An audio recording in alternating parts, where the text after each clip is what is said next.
할렐루야. 아멘.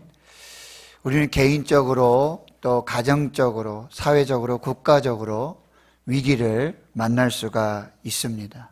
가령 이런 경우가 있지요. 건강검진을 했는데 폐에 악성 종양이 있다라고 하는 조직검사 결과를 받을 수 있습니다. 잘 자라고 있는 듯 보이는 자녀인데 세상의 친구들과 어울리며 악을 일삼는 자녀가 생겨날 수가 있습니다. 잘 나가던 사업이 갑자기 파산의 위기를 맞을 수 있습니다. 믿었던 친구, 믿었던 배우자에게서 배신을 당하는 경우도 있습니다. 이제 막 결혼한 자녀인데 이혼을 생각하고 있을 수 있는 사실을 우리가 경험하게 됩니다. 이때 어떻게 하시겠습니까? 해결 방법을 찾아서 동분서주할 것입니다. 좋은 병원과 의사를 소개받고 상담사를 찾아 조언을 받고 혹은 평소 잘 알고 있는 능력 있는 지인을 찾아가서 한 번만 우리 회사를 살려달라고 그렇게 구원을 요청할 수도 있습니다. 혹은 배신자에게 통쾌하게 보복할 생각을 하며 은밀한 계획을 세우기도 합니다. 자녀들 때문에 먹고 쉬지 못하기 때문에 얼굴이 수척해지기도 합니다. 이것이 보통 우리가 위기에 처했을 때 대응하는 방식 중에 하나입니다. 세상을 살면서 위기를 만나지 않는 사람은 없습니다. 신앙인이라고 해서 어려운 일을 당하지 않는다는 법도 없습니다. 누구나 고난과 역경의 바다에서 방향을 잃고 길을 잃고 표류할 때가 있습니다. 그런데 역설적으로 우리의 신앙이, 우리의 믿음이 제대로 작동하고 있는지를 확인할 수 있는 기회가 또한 이 위기의 때라는 사실입니다. 오늘 본문의 히스기야는 그가 왕위에 오른 지 14년째 되는 해 국가의 존립이 위험한 풍전등화의 위기를 맞게 됩니다. 막강한 군사력을 동원해서 예루살렘 코앞까지 밀고 들어온 아수르의 사네립 왕의 군대, 오만 불손한 랍사게, 아수르와의 협상으로 내보냈던 신하가 빈손으로 돌아온 무기력한 신하들, 소동하는 민심이 흉흉합니다. 이 모든 것이 히스기야를 두렵게 하고 위기를 직면하게 만드는 상황이었습니다. 사방을 둘러보고 사방을 찾아보아도 어디서 도움이 올지, 누가 도움을 줄지 알 수 없는 그런 상황이에요. 보통 이 정도가 되면 왕이나 대통령 같은 국가 지도자는 긴급 국가 안전보장 회의를 소집해서 참모들하고 머리를 맞대고 위기를 타개해 나갈 방도를 찾을 것입니다. 히스기야는 지금 사면초가입니다. 진퇴양난이고 풍전등화의 국가적 총체적 위기를 맞고 있습니다. 근데 위기가 곧 기회라는 말이 있습니다. 히스기야는 이 위기를 기회로 바꿨습니다. 위기를 기회로 바꾼 히스기야의 선택이 무엇입니까? 그것이 바로 오늘 우리에게 주시는 하나님의 메시지가 될 것입니다. 첫 번째로 이 위기 상황 속에서 우리는 누구를 믿고 누구를 신뢰할 것인가를 선택하고 결정해야 합니다. 우리는 어디로 갈 것인가를 결정해야 돼요. 누구에게로 갈 것인가를 선택하고 결정해야 합니다. 그런데 히스기야는 잘 알고 있었습니다. 이 국가적 총체적 위기 속에서 내가 누구를 믿고 누구를 신뢰할 것인가, 내가 어디로 가야 할 것인가, 내가 누구에게로 가야 할지를 히스기야는 정확히 알고 있었습니다.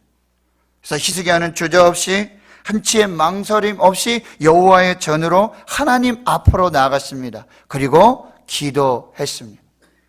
오늘 37장 1절의 말씀을 한번 보십시오. 히스기야 왕이 듣고 자기의 옷을 찢고 굵은 베옷을 입고 여호와의 전으로 갔고, 그리고 37장 14절 15절 오늘 본문의 말씀을 보시면 히스기야가 그 사자들의 손에서 글을 받아 보고 여호와의 전에 올라가서 그 글을 여호와 앞에 펴놓고 여호와께 기도하여 이르되. 히스기야는 지금 협상단으로 보냈던 신하들로 하여금 긴급한 위기 상황이라는 보고의 메시지를 듣자마자 왕복을 찢고 굵은 베옷으로 갈아입고 즉시 여호와의 전으로 나아갔습니다. 또한 아수르 왕 사네립이 보낸 사자들의 최후 통첩 메시지가 적혀있는 글을 받아보자마자 여호와의 전에 올라가서 그 글을 여호와 앞에 펼쳐놓고 여호와께 기도하기 시작했습니다. 여러분, 여기에 많은 동사들이 나오는데 히스기야의 행동을 나타내고 있는 이 모든 동사들의 시제가 현재 미완료 시제입니다. 현재 하고 있으면서 중단되지 않은, 완료되지 않은, 계속해서 중단 없이 진행되고 있음을 알려주는 시제입니다. 국가적인 위기, 총체적인 위기 상황 속에서 히스기야는 전혀 망설임 없이, 주저 없이, 두려움 없이 여호와의 전으로 나아갔고 하나님께로 나아갔고 거기서 기도하기까지 물 흐르듯이 자연스럽게 중단 없이 이 모든 일이 이루어지고 있음을 말해주고 있습니다. 사랑하는 성도 여러분, 국가적 총체적 위기 속에서 히스기야는 하나님이 최우선순위였어요. 하나님께 기도하는 것이 최우선순위였습니다. 사도 바울은 자신의 영적 아들 그리고 자신의 후임 목회자 디모데에게 가장 먼저 권면하는 것이 있는데 그것이 디모데전서 2장 1절의 말씀. 그러므로 내가 첫째로 권한다. 내가 너에게 가장 우선순위로, 목회의 가장 우선순위로 내가 전한다. 너는 모든 사람을 위하여 간구와 기도와 도구와 감사를 해라. 너는 가장 먼저 기도하라. 너는 최우선순위에 하나님을 두어야 한다. 이렇게 말씀하고 있어요. 여러분, 5만 번 이상의 기도 응답을 받았다고 알려지고 있는 조지 뮬러, 5만 번 이상을 평생에 기도 응답을 받았던 조지 뮬러는 이렇게 말하고 있습니다. 하나님보다 앞서지 말라. 성령보다 앞서지 말라. 기도보다 앞서지 말라. 하나님이 최우선이다. 성령이 최우선이다. 기도가 최우선이다. 라고 말씀하고 있는 것입니다. 기도는 최후의 수단이 아니에요. 해보고 안 되고 막히고 방법이 없어서 최후의 수단으로 기도하는 것이 아니라 기도는 최선의 방책이 되어야 한다. 기도는 성도들의 특권입니다. 동시에 성도들의 의무가 되는 것입니다. 히스기야는 또한 중보 기도를 요청합니다. 그리고 말씀으로 응답을 받습니다. 오늘 2절과 4절을 여러분이 보시면 히스기야 자신은 여호와의 전으로 나아갔습니다. 하나님께로 나아갔습니다. 그리고 기도했습니다. 그리고 왕궁을 맡은 자 엘리야김과 서기관 셈나 제사장 중에 어른들은 아모스의 아들 선지자 이사야에게로 보냅니다. 중보 기도를 요청하고 있는 것입니다. 그때 이사야는 6절과 7절에 하나님의 응답을 말씀해 주고 있습니다. 너희가 들은 바 아수르 왕의 종들이 나를 능욕한 말로 말미암아 두려워하지 말라. 오라, 내가 영을 그의 속에 두리니 그의 소문을 듣고 그의 고국으로 돌아갈 것이며 또 내가 그를 그의 고국에서 칼로 죽게 하리라. 무슨 응답입니까? 두려워하지 말아라. 염려하지 말아라. 내가 알아서 다 할 것이다.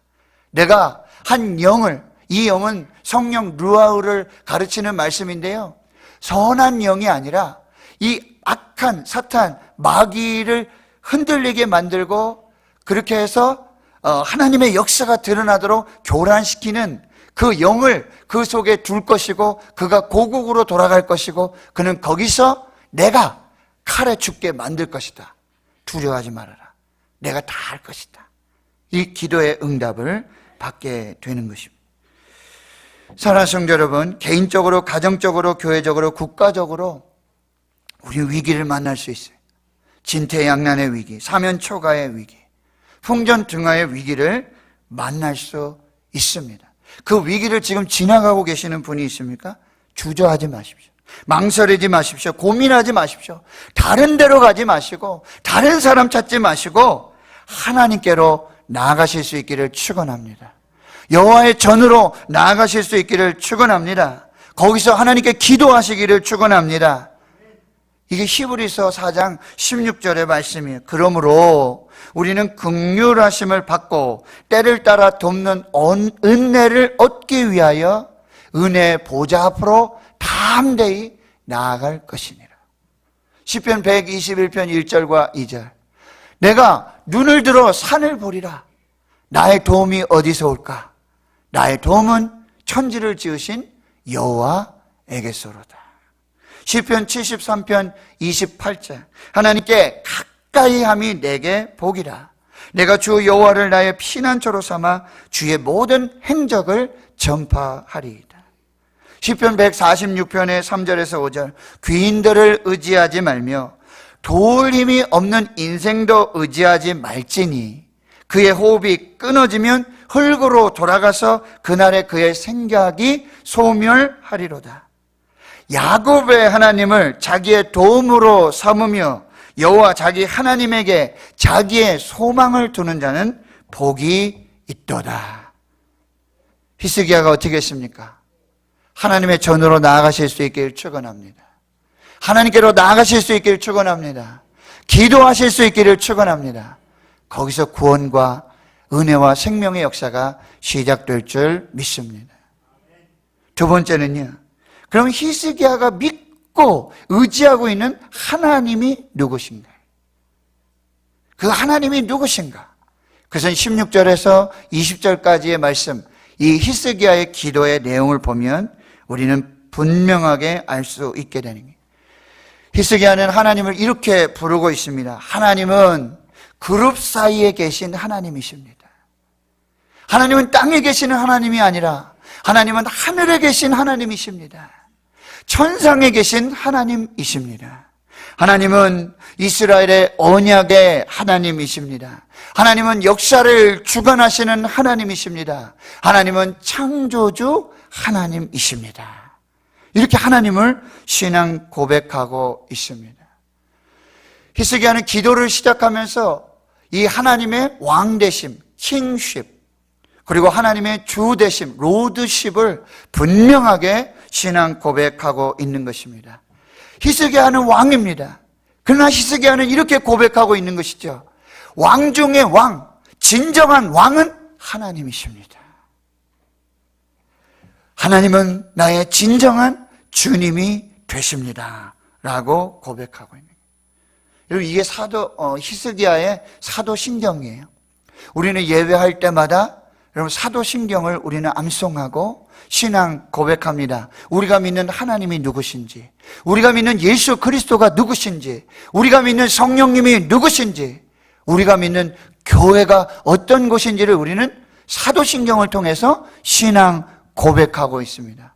그 시작이 어떻게 되고 있어요? 나는 전능하신 아버지 하나님, 천지의 창조주를 믿습니다. 여러분, 이 사도신경 신앙 고백을 여러분 헛되이 하셔는 안 돼. 그냥 예배 순서에 들어가 있는 것이 아닙니다. 장난으로 하는 것이 아닙니다. 허투루 해서는 절대 안 된다라고 하는 거예요. 내가 믿는 하나님, 내가 믿는 예수님, 내가 믿는 성령님, 내가 믿는 교회가 어떠한지를 나는 믿음으로 고백합니다 라는 신앙의 고백이 된다라고 하는 거예요. 이 고백이 위기 속의 보석처럼 빛나기 때문이에요. 위기 속에 하나님과 우리를 연결시켜주는 생명의 골이 되기 때문에 우리는 이 사도신경 신앙 고백을 철저히 해야 하는 것입니다. 히스기야는 이 부분을 분명히 했어요. 그리고 히스기야는 계속해서 이렇게 기도합니다. 여호와여, 귀를 기울여 들으시옵소서. 여호와여, 눈을 뜨고 보시옵소서. 우리 하나님 여호와여, 이제 우리를 그의 손에서 구원하사 천하 만국이 주만이 여호와이신 줄을 알게 하옵소서. 여러분, 이것은 갈멜산에서 엘리야가 아합 왕과 그리고 아세라 바알 선지자 850명 앞에서 다시 무너진 제단을 수축합니다. 그리고 그 위에 번제물을 쌓고 나무를 버려놓습니다. 그 위에 물을 붓습니다. 그리고 그 하나님 여호와께 간절히 부르짖어 불을 주시옵소서 기도하고 있습니다. 그때 그 기도가 이것입니다. 아브라함과 이삭과 이스라엘의 하나님 여호와여, 주께서 이스라엘 중에서 하나님이신 것과 내가 주의 종인 것과 내가 주의 말씀대로 이 모든 일을 행하는 것을 오늘 알게 하옵소서.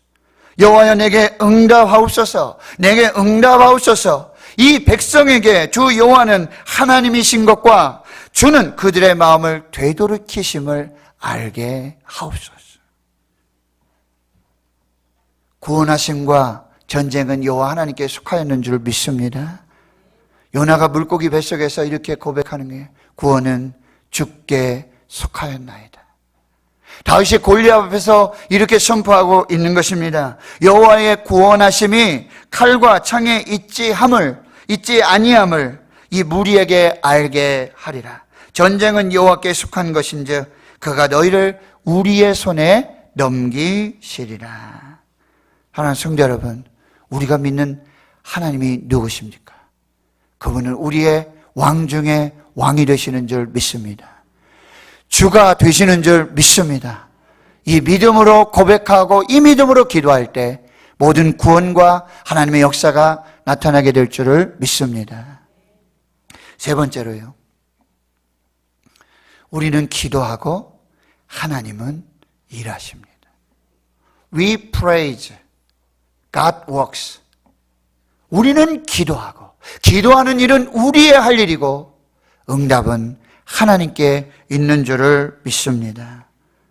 하나님이 기도에 응답하셨음을 21절에 이렇게 말씀하고 있습니다. 아모스의 아들 이사야가 사람을 보내서 히스기야에게 이렇게 말합니다. 이스라엘의 하나님 여호와께서 말씀하시되 내가 아수르의 사네립 왕의 일로 내게 기도하였다. 이 말씀은 무슨 말씀이냐면, 네가 아수르 왕 사네립 왕으로 말미암아 그 일로 말미암아 내가 내게 기도를 했는데 내가 그 기도를 듣고 내가 그 기도에 응답하였다라는 말씀이에요. 너는 기도하고 나는 응답한다. 기도에 유명한 명언이 있지 않습니까? 사람이 일을 하면 사람이 일하는 것이지만 사람이 기도하면 하나님이 일하신다. 할렐루야. 기도는 우리가 하고 하나님은 응답하시고 역사하시는 하나님이 되시는 줄 믿습니다. 하나님은 나라와 민족, 개인의 모든 삶의 주인이 되시고 주권자가 되십니다. 22절 이하에 하나님이 히스기야 왕의 기도 응답으로 주시는 메시지가 있는데 거기에서 사네립 왕이 계속해서 반복하는 말이 있습니다. 내가 했다. 내가 했다. 내가 했다. 사네립 왕은 자기가 한 줄 알아요. 모든 민족과 열방을 다스리고 모든 민족의 신들, 그 왕들을 통치하고 다스리는 것이 자기가 한 것이라고, 내가 한 것이라고 계속해서 반복해서 말하고 있습니다. 근데 여러분 26절을 보시면요, 하나님이 이렇게 말씀하시고 내가 어찌하여 듣지 못하였느냐. 이 일들은 내가 태초부터 행한 바요 상고부터 정한 바로서 이제 내가 이루어 내가 견고한 성읍들을 헐어 돌무더기가 되게 하였노라. 이게 무슨 말씀이에요? 아수르 왕 사네립, 너는 네가 한 줄로 알고 있는데, 그래서 내가 했다고 말하고 있는데 아니다라는 말씀이에요. 하나님은 분명하게 말씀하고 있는 거예요. 네가 지금 행하고 있는 일들, 네가 지금 다스리고 통치하고 네가 왕이 되고 제국을 이룬 이 몰들은 사실은 내가 태초부터 행한 바요 상고부터 내가 정해서 이제 내가 이룬 일이다. 내가 한 일이다. 내가 다 계획했고 내가 다 진행했고 내가 지금 다 이루어 가고 있다라고 착각하지 말라는 게, 네가 했다고 착각하지 말아라. 그것은 다 내가 한 일이다. 이 얼마나 놀라운 하나님의 말씀입니까? 사랑하는 성도 여러분, 우리 교회 행하시는 일들, 우리 가정에 행하시는 이 모든 일들은 내가 한 것이 아니라 하나님이 하셨는 줄을 믿습니다. 하나님이 하고 계신 줄을 믿습니다. 하나님의 열심히 이루어 주실 줄 믿습니다. 그래서 32절에 말씀하고 있는 거예요. 만군의 여호와의 열심히 이를 이루시리라. 하나님께서 뜻을 세우시면 역사가 나타날 줄 믿습니다. 하나님께서 작정하시면 기적이 나타날 줄 믿습니다. 하나님의 뜻만이 영원히 세워지게 될 줄을 믿습니다. 그래서 그 하나님의 구원과 그 역사가 어떻게 일어난다고요? 하루아침에 일어나. 36절을 보세요. 하나님의 사자가 나타나서 하루아침에 18만 5천 명이 모두 몰살하는 역사가 나타나요. 하나님은 이런 일을 행하시는데 아주 능숙하십니다. 출애굽기의 말씀을 보시면 하나님은 하룻밤 사이에 하루아침에 애굽의 모든 장자를 죽이시고 그리고 모든 짐승의 첫 새끼까지 다 죽이시는 하나님의 역사를 이루시는 줄 믿습니다. 하나님이 역사하시면 순식간이에요. 하나님이 일하시면 순식간이에요. 하루아침에도 하룻밤에도 하나님의 역사는 일어나게 될 줄을 믿습니다. 여러분, 하나님은 공의로 심판하세요. 37절과 38절의 말씀을 보면 이제 아수르 왕이 사네립 이 왕이 예루살렘을 떠나 돌아가서 자기 아수르 수도 니느웨에 거주하게 돼요. 그리고 거기서 자기가 믿는 신 니스록의 신전에 들어가서 예배하고 경배하고 있습니다. 근데 그때 그의 아들 아드람멜렉과 사레셀에 의해서 암살을 당해 돼요. 하나님께서 이 이스라엘 선지자를 주신 기도의 응답과 똑같죠. 그리고 그 암살자들은 광야 아라랏으로 도망가게 되고 그의 아들 에살핫돈이 이어서 왕이 되는 역사가 나타나게 됩니다. 사랑하는 성도 여러분, 이것이 우연히 일어난 역사일까요? 이것이 우연히 일어난 역사일까요? 놀랍지 않습니까? 위기 속에서 여호와의 전으로 나갔고 위기 속에서 하나님께로 나아갔고 위기 속에서 하나님께 기도했던 히스기야는 구원을 받았습니다. 그런데 자기의 신 니스록의 신전을 찾아 경배하고 예배했던 아수르 사네립 왕은 암살을 당했어요. 하나님 능욕하고 모욕하고 내가 했다 외치던 사네립은 죽었습니다. 그러나 하나님의 왕되심을 선포하고 하나님의 주되심을 선포했던 히스기야는 높임을 받고 구원의 영광을 누렸는 줄을 믿습니다. 이것이 베드로전서 5장의 말씀이에요. 하나님은 교만한 자를 대적하시고 겸손한 자들에게 은혜를 주시느니라. 그러므로 하나님의 능하신 손 아래에서 겸손하라. 때가 되면 너희를 높여 주시리라. 교만은 패망의 선봉이요 거만한 마음 넘어집의 앞잡이가 되느니라. 하나님의 공의는 무엇입니까? 하나님은 능욕하고 하나님 멸시하고 하나님의 교회를, 하나님의 나라를, 하나님의 백성들을 능욕하고 멸시하는 자들은 멸망시키시고 하나님 높이고 하나님 찬양하고 하나님의 왕되심과 주되심을 선포한 그들에게는 구원과 생명을 주시는 줄을 믿습니다. 사랑하는 성도 여러분, 곳곳에서 위기의 이야기가 나오고 있어요. 나라도 위기라 그래요. 교회도 위기라 그래요. 경제도 위기라 그래요. 가정도 위기라 그래요. 기업도 위기라고 말하고 있습니다. 그러나 기억하십시오. 위기는 기회가 될 수 있습니다. 내가 누구를 믿고 누구를 신뢰하느냐, 내가 어디로 갈 것인가, 내가 누구에게로 갈 것인가, 이 선택과 결정에 따라서 위기는 기회가 될 수 있습니다. 하나님의 전으로 가실 수 있기를 축원합니다. 하나님 앞으로 나아가실 수 있기를 축원합니다. 하나님을 믿으실 수 있기를 축원합니다. 하나님의 왕되심과 주되심을 선포하시기를 축원합니다. 하나님께 기도하십시오. 반드시 구원의 역사가 나타나게 될 줄을 믿습니다. 11월 1일부터 시작되는 다니엘 기도회를 기억하십시오. 기도하지 않으면 아무 일도 일어나지 않습니다. 히스기야가 기도하지 않았다면 그에게 아무 일도 일어나지 않았습니다. 기도는 위기를 기회로 바꾸는 능력이 있는 줄 믿습니다. 우리는 기도하고 하나님은 일하실 줄을 믿습니다. 위기를 만나고 위기를 살고 있는 대한민국, 한국 교회, 우리 모두에게 하나님의 기적을 경험하게 하는 하나님의 축복의 시간이 될 줄을 믿습니다. 날마다 기적을 경험하는 역사가 나타날 줄 믿습니다. 하나님이 저와 여러분을 불러주시고 기도하게 하시고 사용하셔서 기적의 주인공으로 하나님을 찬양하고 자랑하는 그 주인공이 되게 하실 줄을 믿습니다. 여러분이 그 기적의 주인공이 되시길 축원합니다. 여러분이 축복의 주인공이 되실 수 있기를 축원합니다. 믿습니다. 기도하겠습니다. 하나님, 위기 속에 히스기야는 하나님의 전으로 나아갔고 하나님께로 달려갔습니다. 주저하지 않았습니다. 망설이지 않았습니다. 하나님께 기도했습니다. 하나님의 왕되심과 하나님의 주되심을 믿고 선포하며 하나님 앞에 엎드렸습니다. 구원과 생명과 축복의 역사가 나타난 줄 믿습니다. 기적의 주인공이 되었는 줄 믿습니다. 하나님, 우리 한국교회를 축복해 주시옵소서. 대구신흥교회를 축복해 주시옵소서. 모든 성도들 위기 속에서 구원하여 주시옵소서. 기적의 주인공이 되게 하여 주시옵소서. 감사드리옵고 예수님의 이름으로 기도하옵나이다. 아멘.